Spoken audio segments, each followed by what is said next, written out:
Aktar minn 300 familja li fix-xhur li għaddew investew flushom f'solar farm komunitarju fir-Rabat bdew ma wkoll igawdu mill-istess benefiċċji ta' familji li jinstallaw il-pannelli fuq il-bjut tagħhom. Is-solar farm li sar fuq is-saqaf tal-ġibjun tal-Korporazzjoni tal-Ilma fil-Fiddien illi jinsab bejn ir-Rabat u l-Baħrija għandu potenzjali jiġġenera kważi 1 megawatt peak b'4,000 pannella.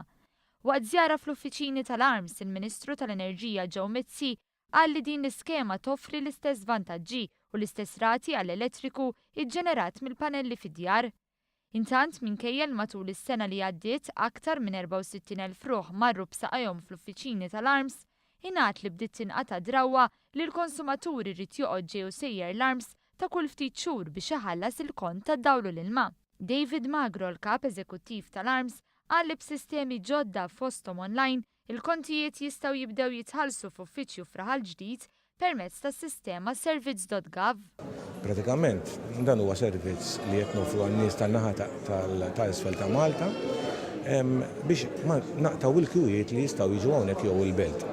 Għandna ħsieb li nkomplu nkabru wkoll da' servizzi ovvjament tan-naħa ta' fuq ta' Malta biex ma nibqgħux ċentralizzati f'Gatard House biss.